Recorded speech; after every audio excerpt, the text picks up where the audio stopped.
Radio صدائے حریت جموں کشمیر سے سنیے تازہ ترین خبریں۔ بھارتی پولیس نے ضلع پلوامہ کے علاقے اونتی پورہ اور جموں کے ضلع ریاسی سے 2 بے گناہ کشمیری نوجوان گرفتار کیے ہیں، جبکہ آج ضلع پلوامہ کے علاقے اونتی پورہ میں بس اسٹینڈ کے نزدیک بھارتی پیراملٹری شاستریہ سیما بل کی ایک گشتی پارٹی پر گرینیڈ حملے کے دوران کم از کم 8 شہری زخمی ہو گئے۔ کل جماعتی حریت کانفرنس کا کہنا ہے کہ اہل کشمیر نے بھارتی فوجیوں کی طرف سے بے گناہ نوجوانوں کے جعلی مقابلوں میں قتل کے خلاف گزشتہ روز مکمل ہڑتال کر کے بھارت کے ساتھ ساتھ عالمی برادری پر ایک مرتبہ پھر واضح کر دیا ہے کہ انہیں ظلم اور جبر کے ذریعے تحریک آزادی سے دستبردار نہیں کیا جا سکتا۔ میر وائز عمر فاروق کی سربراہی میں قائم عوامی ایکشن کمیٹی نے سری نگر کے علاقے لاوی پورہ میں بھارتی فورسز کے ہاتھوں ایک جعلی مقابلے میں 3 بے گناہ نوجوانوں کے قتل کی مذمت کرتے ہوئے واقعے کی بین الاقوامی سطح پر تحقیقات کا مطالبہ کیا ہے۔ کشمیر میڈیا سروس کی ایک تجزیاتی رپورٹ میں کہا گیا ہے کہ گزشتہ 7 دہائیوں سے کشمیریوں کی زندگی وحشی بھارتی فوج کے رحم و کرم پر ہے اور مقبوضہ علاقے میں روزانہ نوجوانوں کا قتل اس جبر اور استبداد کا منہ بولتا ثبوت ہے۔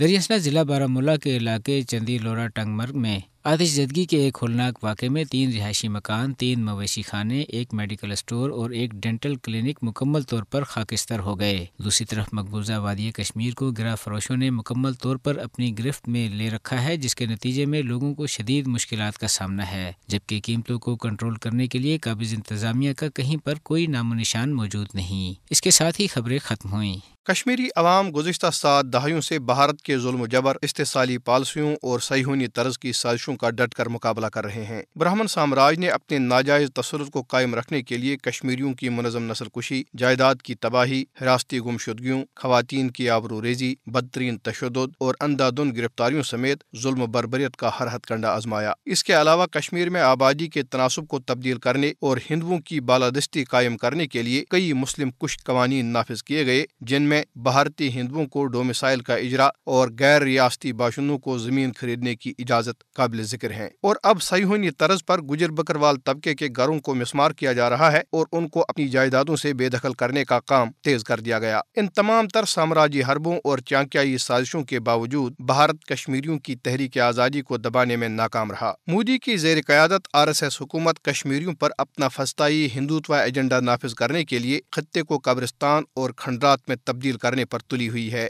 اس نے 90 لاکھ سے زائد آبادی کو گزشتہ 17 ماہ سے یرغمال بنا کر تمام بنیادی انسانی حقوق سے محروم کر رکھا ہے۔ تحریک آزادی کو دبانے میں ناکامی کے بعد ہندوتوا کے علم برداروں نے اپنی خفت مٹانے کے لیے کشمیریوں کی قتل و غارت گری اور دیگر مظالم میں شدت لائی ہے، لیکن شکست خوردہ بھارت کو یہ بات یاد رکھنی چاہیے کہ ظلم کی عمر بہت کم ہوتی ہے اور کشمیر میں بھارت کے دن گنے جا چکے ہیں۔